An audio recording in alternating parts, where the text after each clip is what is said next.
તો બહેનો તારી પ્રભુ પ્રેમનું દાન કરે, સ્નેહનું દાન કરે, એનું માધ્યમ બહેનું છે. જ્યારે હસ્તમાં સુદર્શન ઠાકોરજી ધારણ કરે છે ત્યારે ભક્તોને નિર્ભયતાનું દાન કરે, રક્ષા કરે છે ભગવાન, એના માટે ધારણ કરે, નિર્ભય બને.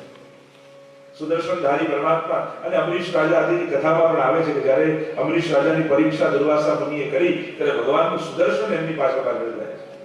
ત્રિલોકમાં ગયા પણ કોઈ બચાવનારું ન રહ્યું ત્યારે ભગવાનના શરણમાં આવ્યા. ભગવાને પણ કહ્યું કે અહમ ભક્ત પરાધીનો, હું તો ભક્તને પરાધીન છું, જેનો અપરાધ કર્યો છે એની જેની ક્ષમા.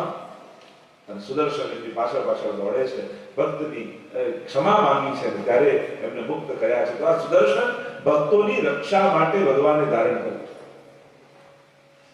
એટલા માટે જ આપણે ત્યાં ઘણીવાર ભગવાન પાસે આપણે કંઈ માંગતા નથી, ઘણીવાર એ આપણો સંકલ્પ હોય છે ત્યારે ભગવાનના આ જે લીલા પરિકર્યા, લીલા સહાયક છે, જેમ સુદર્શનજી છે અથવા ગિરિરાજજી છે, આદિ જે કંઈ પણ ભાગવતજીના નારાયણ કવચ આદિ છે, ત્યારે એક એવી આપણે ત્યાં પ્રથા છે કે પ્રભુને શ્રમ નથી આપતા તો આવા જુદા જુદા પ્રકારના રક્ષા સ્તોત્રો છે, કવચો છે, એનો પાઠ કરી અને ભક્ત પોતાની રક્ષાની આકાંક્ષા ભગવાન પાસે કરે છે. તો એ પણ એક પ્રકાર આપણે ત્યાં છે. ચક્રધારી છે, ત્રીજા કાળમાં પ્રભુ શ્રી ગિરિરાજધારી અને ગિરિરાજધરી ઠાકોરજી આશ્રય પ્રદાન કરે છે. જે આપણે આ લીલાથી પરિચિત છો કે જ્યારે ઇન્દ્ર કોપાયમાન થયા અને જ્યારે ગિરિરાજજીને ધારણ કર્યા ત્યારે ઠાકોરજી ગિરિરાજધારી બન્યા છે. શ્રીનાથજી બાબાના સ્વરૂપની લીલામાં પણ એક ભાવના એ છે કે વામ પૂજા પર ગિરિરાજ ધારણ કર્યા છે એવી ભાવનામાં એ પણ એક પ્રકારની ભાવના છે. અને આપણા સાત સ્વરૂપમાં શ્રી ગોકુલનાથજીનું સ્વરૂપ જે ચોથું સ્વરૂપ છે એ ગિરિરાજજીને ધરનારું સ્વરૂપ છે. અને એ પ્રકારે પ્રભુએ આશ્રયનું દાન કરી અન્યાશ્રયમાંથી છોડાવી અને અનન્યતા સિદ્ધ કરાવી. એટલે પ્રભુના કયા સ્વરૂપનું આરાધન કરો, એટલે સ્વરૂપમાં પણ ત્રણ વસ્તુ કહીએ, ભાવ ભાવના, લીલા ભાવના અને સ્વરૂપ ભાવના. તમે જે સ્વરૂપની સેવા કરો છો એ સ્વરૂપની લીલા ભાવના તમને ખ્યાલ હોવી જોઈએ, એની સ્વરૂપ ભાવના તમને ખ્યાલ હોવી જોઈએ. આ કઈ લીલાનું સ્વરૂપ છે? આપણે જેમ સાથે સ્વરૂપને જુદા જુદા માની ખરેખર જુદી જુદી લીલાના સ્વરૂપ છે. પ્રભુ તો એ જ નિકુંજ નાયક શ્રીનાથજી છે, જુદી જુદી લીલા કરતા સ્વરૂપો છે. તો એ લીલા ભાવના ખ્યાલ હોવી જોઈએ કે જ્યારે પણ કોઈ પણ મનોરથના આદિ પણ દર્શન કરતા હોઈએ ત્યારે મનોરથની સજાવટના તો દર્શન કરીએ, એની સાથે સાથે મનમાં એ મનોરથની જે લીલા છે એનું ચિંતન કરવું જોઈએ કે આ પ્રભુએ આજે કઈ લીલા કરી. અને એટલા માટે આપણે તેનું વિધાન એ છે કે જે મનોરથ હોય, જે દિવસો ચાલતા હોય એ પ્રકારનું જય જોશ પણ કરતા હોય. રાસનો મનોરથ હોય તો આપણે બધી જય બોલીએ, ચલો રાસ બિહારી ભગવાન કી જય બોલીએ. દાનનો મનોરથ દાન બિહારી લાલ કી, વસંતના દિવસો ખેલના વસંત બિહારી લાલ કી. જેવો મનોરથ હોય એવો જય ઘોષ આપણે કરતા હોઈએ છીએ, કારણ કે પ્રભુ એ સમય એ સ્વરૂપે ત્યાં બિરાજે છે. તો આજે મમ પ્રભુ શ્રી ગિરિરાજધારી, એ મારા પ્રભુ ગિરિરાજધારી છે. એ જે ભક્તના હૃદયના જે ભાવ પ્રગટ થયા છે, ભાવ એક શ્લોકને જોતા જોતા એનું રસદર્શન કરતા જઈએ. શ્રી મહાપ્રભુજી આજ્ઞા કરે છે. તો આ ગિરિરાજધારી પ્રભુ છે કોણ, કેવા છે, એનું સ્વરૂપ શું છે, એનો સ્વભાવ કેવું છે, એનું સામર્થ્ય, એની લીલા કેવી છે, આ બધાનું જો વર્ણન આ ગિરિરાજધારી અષ્ટકમમાં કરે. આ ગિરિરાજધારી શ્રીનાથજી બાબા જેને કહીએ, શ્રી ગોવર્ધનનાથજી જેને કહીએ, જેને શ્રીજી બાબા કહીએ, અનેક અનેક નામે જેને આપણે ઓળખીએ છીએ, એ પ્રભુ કેવા છે? કારણ કે એના દર્શન તો કરીએ છીએ પણ જ્યાં સુધી એને જાણો નહીં, જો પ્રભુનું મહાત્મ જ્ઞાન જ્યાં સુધી ન થાય ને તો જીવનમાં ગમે ત્યારે કોઈ પણ ઘટના એના માટે અભાવ આપણને લાગે. આપણે ભગવાનને પૂરેપૂરા સમજતા નથી અને એટલા માટે ક્યાંક કંઈક થોડું થાય એટલે આપણને ભગવાન માટે શંકા થઈ જાય, અભાવ થઈ જાય, ક્યાંક ભાવ ન્યૂન્ય થઈ જાય, કારણ ભગવાનને નહીં સમજવાને કારણે. એટલે ભાગવતજીમાં પણ જ્યારે શરૂ કરતા મહાત્મ્યમાં પ્રભુનું સ્વરૂપ, સામર્થ્ય, સ્વભાવ ત્રણેયનો પરિચય આપ્યો. આ ભગવાન છે, આ કોઈ સાધારણ વ્યક્તિ નથી. અને એટલા માટે આ દુનિયાને સમજવા માટે ભગવાનની જગ્યા પર બેસીને દુનિયાને જો તો સમજવાનું. કારણ કે જ્યાં સુધી રચયિતાના સ્થાન યા લેવલ યા કર્તાના સ્થાન કે લેવલ સુધી ના આવે ત્યાં સુધીની રચનાને પૂરો ન્યાય ના આપી શકો. ભાગવતજીને સમજવા હોય તો વ્યાસજીની આંખે જુઓ ત્યારે ભાગવતજી સમજમાં આવે. અને એટલા માટે મહાપુરુષોની વાણી, મહાત્માઓની વાણી, એ આપણા દિવ્ય આ બધા ગ્રંથોને આપણી બુદ્ધિએ તર્ક વિતર્ક કરી અને પોતાની બુદ્ધિના અર્થો નહીં કાઢવા, કારણ કે આપણી સમજ ઘણી નાની છે અને જેણે રચ્યું છે ને એ બહુ ઊંચી કક્ષાના લોકો. ત્યારે સુખદેવજી જેવા એનો સર્વભૂત હૃદય મુનિમાનતોસ્મી, જેને કણ કણમાં ઈશ્વર સિવાય કોઈ દેખાતું ન હોય, એ અવસ્થા પર રહેલા કોઈ મહાત્માના એની રચનાને, એની વાણીને ત્યારે આપણે આપણી લૌકિક બુદ્ધિ મૂલ્યાંકન કરવા જઈએ ને તો આપણે બહુ નાના પડીએ. અને એટલા માટે ગ્રંથોમાં દોષ કાઢવા કરતા પોતાની બુદ્ધિ અને પોતાની સમજને મોટી કરવી, પોતે વિચારવું કે આ મને કેમ સમજમાં આવે એનો પ્રયાસ કરવો જોઈએ. એટલે એમાં લૌકિક ભાવ લાવવા કરતા યા એમાં દોષ બુદ્ધિ ગોતવા કરતા પોતાની બુદ્ધિનો વિસ્તાર કરો. તો અહીંયા મમ પ્રભુ શ્રી ગિરિરાજધારી, આ મારા પ્રભુ, મારા ઠાકોર શ્રી ગિરિરાજધારી, આનો હાલત તો મમ પ્રભુમાં છે, મારા પ્રભુ છે. પુષ્ટિ માર્ગની વિશેષતા એ છે કે જ્યારે આખી દુનિયામાં દુનિયાનો પરમાત્મા આપણો લાગવા માંડે ત્યારે માનવું કે પુષ્ટિ ભક્તિઓ કરી થઈ, આ મારા ઠાકોર.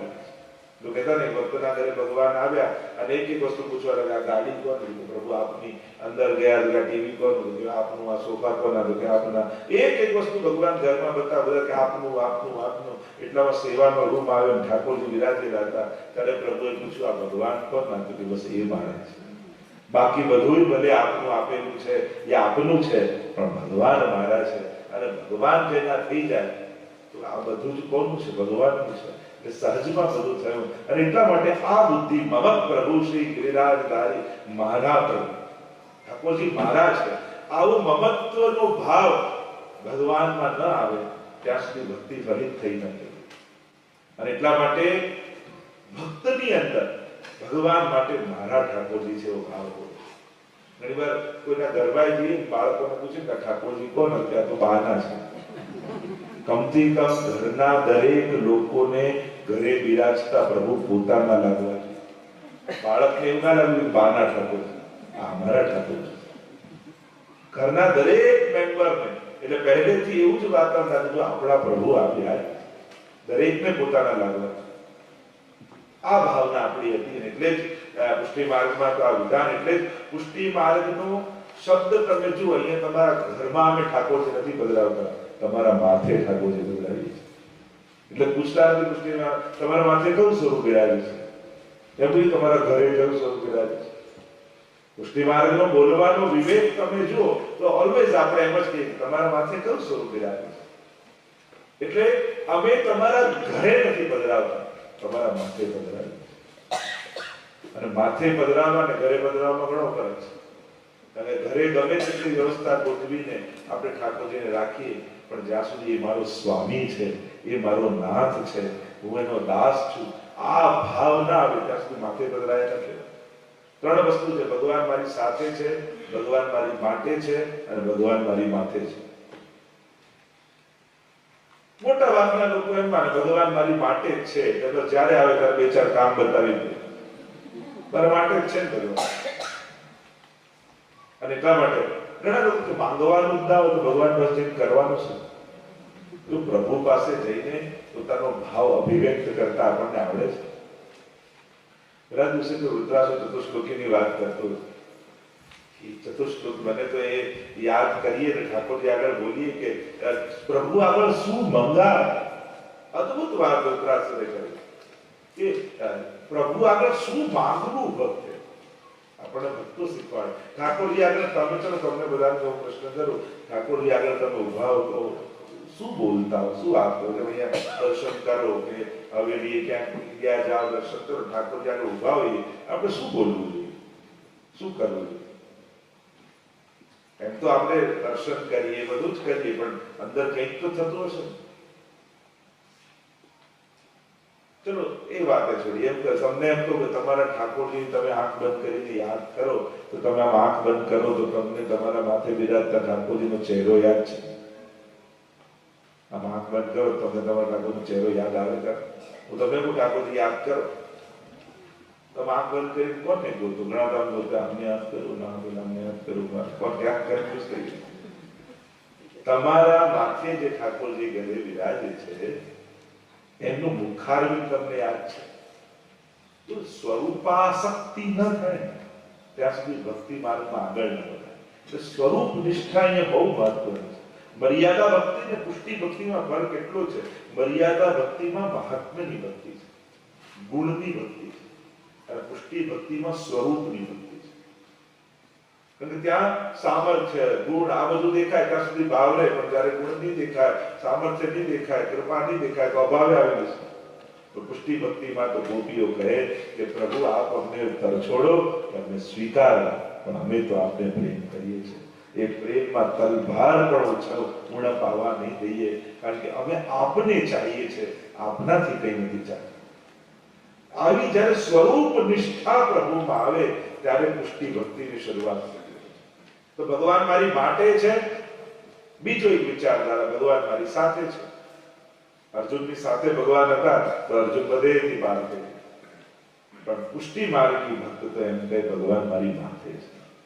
વસુદેવજીના માથે આવ્યા તો બધી બેડીઓ ખુલી ગઈ, બધેથી રસ્તા મળી ગયા, છે કારાગૃહમાંથી છે ગોકુળ પહોંચી ગયા. એમ તમારા માથે ઠાકોરજી વિરાજશે તો આ સંસારની જેલમાંથી તમને છે ગોકુળ સુધી લઈ જશે, કે જ્યાં સદાય નંદ મહોત્સવ થઈ રહ્યા છે, જે સદાય રાસ થઈ રહ્યો છે. આમ બંધનમાંથી આનંદ સુધીની યાત્રા જો પ્રભુને માથે રાખ્યા હોય તો, એટલે કે માથે રાખવા એટલે એના ભરોસે જીવવું, એના આધારે જીવવું, એના આશ્રય જીવવું. ફરી તમને એક પ્રશ્ન કરું કે જ્યારે જીવનમાં આવો સમય આવશે કે જ્યારે કોઈ સાથ આપનારું નહીં દેખાય, ત્યારે ક્યાં જઈને પગ પકડશો? કોના પગ પકડશો? કોઈ એક મંત્ર, કોઈ એક માળા, કોઈ એક સ્વરૂપ. કારણ કે આશ્રય બહુ જ મહત્વનો છે. મમ પ્રભુ શ્રી ગિરિરાજધારી, મારા પ્રભુ કોણ? આ ગિરિરાજ ધરવા વાળા પ્રભુના ચરણ મેં પકડ્યા છે. વ્રજવાસીઓને પણ એમ થયું, જ્યારે કોઈ સહારો ન દેખાયો, ઇન્દ્રનું પૂજન બંધ થયું, કોપાયમાન થયા, વર્ષા ચારે ઓર વરસવા લાગી, અને જ્યારે કોઈ સમર્થ ન દેખાયું ત્યારે પ્રભુના શરણે ગયા. એમ આપણે કોના શરણે? આવી વાર્તા આવતી તો પસંદ આવતો કે એકવાર એક ગાય અને ગોવાળીઓ ચરાવવા માટે વનમાં લઈ ગયો, અને ટોળું ગાયનું ચરાવે છે, પણ એ ગાય છૂટી પડી. જંગલમાં છૂટી પડી. એક સિંહે જોઈ કે આ ગાય એકલી છે, મોકો છે, એની પાછળ પાછળ સિંહ દોડવાનો. ગાય આગળ આગળ ને સિંહ પાછળ પાછળ, ગાય આગળ આગળ ને સિંહ પાછળ પાછળ. ગાય ગભરાઈ, હમણાં મને મારી નાખશે. દોડતી દોડતી દોડતી, બીજું તો કઈ નહીં, એક ખાબોચિયા જેવું તળાવ જેવું હતું, એ પણ કાદવથી ભરેલું. ગભરાઈને કૂદી ગઈ, અને સિંહ લાલચમાં એને ખાવા માટે સિંહ પણ કૂદી. બંને કૂદી ગયા કાદવમાં. હવે બંને ડૂબવા લાગ્યા. સિંહે ડૂબવા લાગ્યો, કોશિશ કરે પહોંચવાની, ગાય સુધી પહોંચી નથી શકતો, પણ અંદર કૂપાતો જાય, અને અહીંયા ગાય પણ કૂપાઈ રહી છે, પણ ગાય નિશ્ચિત છે, સિંહના મુખમાં ભય છે. અને ત્યારે ગાયે કહ્યું, સિંહ તું જંગલનો રાજા છે, છતાંય તારા ચહેરા પર ડર કેમ છે? અને હું અબળા ગાય છું, છતાંય નિર્ભય કેમ છે? મને ભય નથી, તને કેમ મરવાનો ડર છે? તો કે બીક તો લાગે, મરવાના છે. ગાય કે જો તું સર્વ સમર્થ છે, તારા જેવું સામર્થ્ય મારામાં નથી, હું અસમર્થ છું. પણ તને હમણાં એવું ખરું કે કોઈ આવીને તને બહાર કાઢશે? એવી કોઈના પર તને આશા ખરી? કોઈનો સહારો તને ખરો? કોઈનો આશ્રય તને ખરો? અરે કે હું જંગલનો રાજા, મને હું કોના સહારે હોઉં? લોકો મારો આશ્રય. ગાયે કહ્યું, તું ભયભીત એટલા માટે છું કે તારો કોઈ સહારો નથી, પણ હું નિશ્ચિત એટલા માટે છું કે હું કોઈ ગોવાળિયાની ગાય છું. તને બીક છે કે ડૂબી ગઈશ, તને કોઈ બચાવવા નહીં આવે. મને ભરોસો છે, થોડી વાર સુધી મારો માલિક મને જોશે નહીં ને, તો હમણાં મને ગોતવા નીકળશે, અને હું ડૂબું એ પહેલા અહીંયા આવી જશે, અને મને ખેંચીને બહાર કાઢી લેશે. તને બચાવનારું કોઈ નથી. તારું સામર્થ્ય જ તારા પતનનું કારણ છે, અને મારી અસમર્થતા મારી રક્ષાનું કારણ છે. અને એટલામાં જ્યાં ટોળામાં પેલા ગોવાળે ગાયને જોઈ નહીં, નીકળ્યો દોરડું લઈને ગોતવા માટે, અને કાદવમાં પડેલી જોઈ ગાયને, નાખ્યું દોરડું, ગાયના ગળામાં ભરવીને ખેંચીને બહાર નીકળી લઈ ગયો, અને સિંહ ત્યાં ડૂબી ગયો. એમ તમને પ્રશ્ન કરું છું, કોઈ ગોવાળીઓ તમારા માથે ખરો કે જેના ભરોસે તમે પણ નિશ્ચિત થઈને બેઠા હો કે જ્યારે પણ સંકટના કાદવમાં ગરકાવ થતા હશું ત્યારે મારો માલિક કૃષ્ણ કનૈયો ક્યારેક આવીને મને કાઢી જશે. જેને આશ્રય છે એને નિશ્ચિંતા છે. જે બહુ સમર્થ બનવા જાય ભય એના ચહેરા પર જ હોય છે. તમને આશ્ચર્ય એ વાતનું થાય, નાનકડું જન્મેલું બાળક, સાવ મહિનાભરનું, જેને બોલતા નથી આવડતું, જેને પૂરું સંભળાતું નથી, જે કહી શકતું નથી, જે બરાબર જોઈ શકતું નથી, જે ચાલી શકતું નથી, પોતાના મનની વાત કહી શકતું નથી, આવું અસમર્થ બાળક નિશ્ચિંત દેખાય. અને જે બધું જ સમજી શકે, બધું જ બોલી શકે, ઘણું ભણી લીધો હોય, બધું જ જાણતો હોય, વધારે સારી વાણીમાં પોતાની ભાવનાને અભિવ્યક્ત કરી શકતો હોય, એવો માણસ ચિંતિત દેખાય છે. વિચાર તો કરો, ઉલટાનું સામર્થ્ય આવે તો નિશ્ચિતતા થવી જોઈએ કે હવે તો બધું કહી શકીએ છીએ, હવે તો બધું કરી શકીએ છીએ. પેલો અસમર્થ નિશ્ચિત છે અને સમર્થ વ્યક્તિ ચિંતિત છે. જેટલો માણસ મોટો થતો જાય, માણસને તકલીફ હોય છે, કેરી છે ને નાની હોય ત્યારે ખાટી હોય, મોટી થાય મીઠી થઈ. માણસમાં સાવ ઊંધું છે. નાનો હોય ત્યારે એવો મીઠો હોય અને પછી જે ખટાશ પકડાતી જાય. ઘણી બહુ ખાટી કેરી તો દૂરથી સુગંધ ખબર પડી જાય, બહુ ખાટી તો એવી ખટાશ પકડાય. અસમર્થ નિશ્ચિત, સામર્થ્યવાન ચિંતિત. કારણ શું? કારણ બાળકને ભરોસો છે, આશ્રય છે માનો, એ માના ખોળામાં છે. અને એટલે કાંઈ જ કરવા, કહેવા, બોલવા, સાંભળવા બધામાં અસમર્થ હોવા છતાં પ્રસન્નતામાં છે, કારણ કે માના ખોળામાં છે. એમ જ તમે ભગવાનના ખોળામાં બેઠા છો. સમર્થ બનવામાં આ સંસારમાં કોઈ સાર નથી. પ્રભુ આગળ ક્યારે પોતાનું સામર્થ્ય કહેવું બી નહીં, પ્રભુને બતાવવું બી નહીં. ત્યાં તો અસમર્થ બની કે પ્રભુ આપની કૃપા થકી ગરલું ચાલે છે. ત્યાં તો પોતાની અસમર્થતા, એટલે હું તો હંમેશા કહું, પ્રભુ આગળ પોતાનું કરેલું ભજન, પોતાના પાઠ, પોતાના દાન એ પણ ઠાકોરજીને ગણાવવાની. તો ગણાય કે આટલી તમારી સેવા કરી તો ઠાકોરજી આમ કર્યું. પ્રભુ કે મેં તને કહ્યું તું કર, તે નક્કી કર્યું મેં કર્યું. પ્રભુ આગળ ક્યારે પણ પોતાની સેવા ગણાવવી નહીં, કારણ કે આપણી સેવા પ્રભુ પર કરેલો આપણો ઉપકાર નથી, ભગવાનનો આપણા પર ઉપકાર છે કે એને આપણને અવસર આપ્યો છે. એ આપણને તક આપે છે, એ એનો ઉપકાર છે, આપણો એના પર નથી.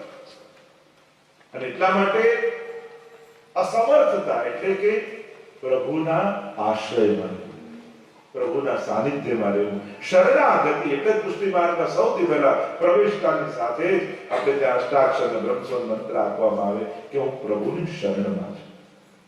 અને આવો જ્યારે અસમર્થ થાય છે ત્યારે પ્રભુનું સામર્થ્ય એને મળી જતું હોય. જો નાના બાળકને ખોળામાં હોય ને, માને જે સુવિધા મળે બધી એને મળે. અને ક્યાંક ગયા હોય તો ટિકિટે ના લેવી પડે. ઇન્ફન્ટ બાળક હોય તો ખોળામાં હોય, બધામાં લાભ. એમ ભગવાનના સમર્થ બાળક બનવા જશો ને તો બધું માથે આવીને બેસી જશે. એના કરતા અસમર્થ બની એના ચરણોમાં ચડી જશો તો બધું સુગમ થઈ જશે. ભક્તના જીવનની સાર્થકતા એમાં છે કે પોતાના અસ્તિત્વને ભૂલી ભગવાનનું થઈ જાય. અને ભગવાનના થાવ ત્યારે ભગવાનનું સામર્થ્ય તમને મળી જાય છે. એક વ્યક્તિનો સામર્થ્ય તો સીમિત છે, ભગવાનનું સામર્થ્ય મળી જાય છે. અને એટલા માટે અહીંયા કહ્યું મમ પ્રભુ શ્રી ગિરિરાજ ધારી, મારા પ્રભુ ગિરિરાજ ધારી શ્રી ઠાકોરજી છે.